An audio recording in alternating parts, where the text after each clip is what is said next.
Often when my consulting calls end, people will conclude by saying, what should I have asked that I didn't ask? And I have a few that come to mind pretty regularly, and I'm going to cover that in this video about midterm rentals, questions you should have asked. The first two are related to insurance. One is good regardless of what type of rental you're doing, and the second is specific to midterm rentals. So the first has to do with animals, service and emotional support animals versus pets. Pets have no rights in midterm rentals or any other rentals. Colorado is actually talking about giving pets rights, but they don't have them right now. So you can discriminate against any breed. You can discriminate against any weight. You can discriminate against a hairy dog, a dog you just don't like, whatever. It doesn't matter. So you can write anything in your documents. You can write in Airbnb per the landlord's discretion, which I do recommend doing. That way you can say you're pet friendly per the landlord's discretion. But emotional service animals and service animals, you do not have that discretion around. So you're basically not even really supposed to ask many questions around those animals. If someone produces a letter or has an animal for a disability, you pretty much have to take it. That said, your insurance discriminates against certain breeds. So I recommend to all landlords, regardless of whether or not it's in the medium term space or not, and or if you've encountered this issue or not, call your insurance now and ask them how you're supposed to handle this situation. If a tenant comes in with an ESA, so an emotional service animal, or a service animal that is a German Shepherd or some other breed that they don't insure against, how are you supposed to handle it? And I'm not sure what they're going to tell you. This may be a state-to-state issue, but I do believe that your insurance is going to know more than anyone else. So they're going to have the funds and the lawyers and everything else to be thinking about this and to give you the best advice. So that's tip number one. Tip number two, having to do with insurance, is personal property. So traditionally, as a landlord, you would get dwelling insurance, which insures the house or the property, the condo, etc., basically the walls, the structure. And then you might also get landlord insurance, which covers loss of income if you had a fire or a flood or something else. But typically you require the tenant to get personal property because they're bringing in their own personal property to an unfurnished place.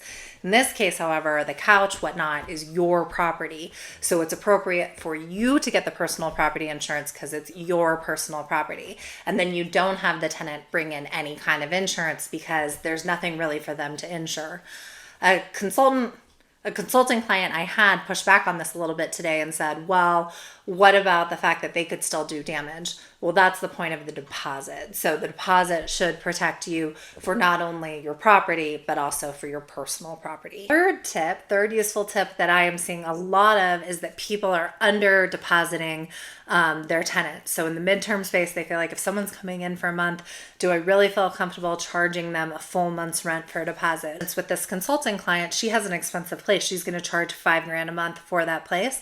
Am I really going to charge a $5,000 deposit? Yes, you absolutely are, because if someone has the money to rent your place at $5,000 a month, you want to know that they have the money for a $5,000 deposit. And so even this best practice of making the deposit equal to 1 month's rent is really an old school way of thinking, and it's a long-term tenant situation way of thinking. What I mean by that is that it comes from the idea that you're going to do a long-term rental to a tenant for 6 months, a year on an unfurnished property. So that level of deposit actually only covers the property, the walls, and it does not account for the furniture inside the property. Term rental deposit should be higher because you're not just putting a deposit on the property, but also the personal property. However, I recommend just doing 1 month because I think if you do more, tenants aren't necessarily going to like that. If you feel like you're learning something from this video, please like and subscribe. That helps other people like yourself find videos like this. Okay, so fourth point. In Airbnb, I don't think the filters are very good for finding animals. So I've been shocked by the number of people that I have talked to or looked at their listing where they are sacrificing the headline to say things like cozy, comfortable, spacious when they are pet friendly. Because the filters aren't very good about the pet friendly, you really, really, really want to advertise this in the headline. So when you use words like cozy, spacious, etc., it doesn't mean anything. the pictures will demonstrate what the property is. So there's no reason in using these words that mean nothing. It's much smarter to say 30 plus day, pet friendly in the headline. That will go a lot further than cozy, spacious, etc. So you're doubling down on that. The other thing to know is that Airbnb default is 5 dogs, which is a lot of dogs. So you want to go in there and make sure that you limit it to the number of dogs that you actually want or feel comfortable with. My other recommendation is in the headline, you're going to say pet friendly, but in the first line of your property description, you're going to say pet friendly with landlord's discretion. Saying, hey, you have carte blanche to bring in any pet. You're saying, I get to review pet by pet and decide who I want in. I recommend doing that. And then you can also do a deposit on pets in Airbnb, but you can't do a rental fee on pets in Airbnb. And I know all of this because I wrote a book on it, ERIN's Guide to Midterm Rentals. It is available on Amazon. Alternately, if you want a book about who might want your place, American Nomads is all about furnished rentals for the 30 plus day space, also available on Amazon. But you can't put a pet rental on it. If you're outside of Airbnb and you're doing it in Zillow Rental Manager or Furnish Finder, you can put a pet deposit and you can put rent on them because you're writing it into the lease, and you can modify the lease however you want. And so this is for pets, not service animals or emotional support animals. Although if service animals or emotional support animals do damage to your property, you can charge it out of the deposit. You can charge the damages out of the deposit. You just can't add extra fees for those animals. Another question I'm getting asked a lot about is, should I put people on a lease or a deposit if they come through Airbnb? Because there's no option to do this in Airbnb.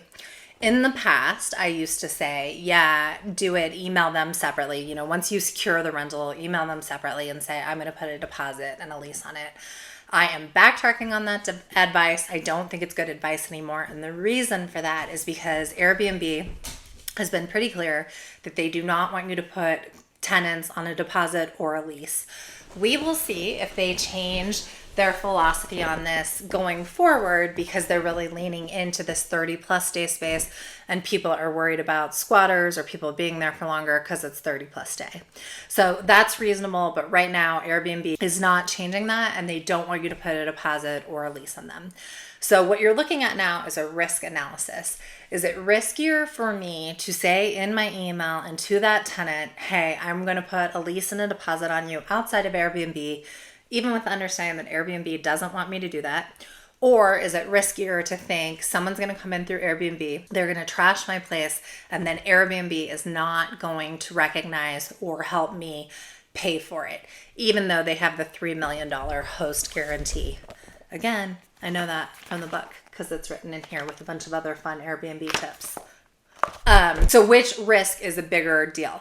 It is more likely that you are going to anger Airbnb and that their algorithms are going to catch that discussion than it is that someone's going to come in, trash your place, and Airbnb isn't going to refund it. So for that reason, I am fully complying with Airbnb and not jeopardizing my relationship with them at all.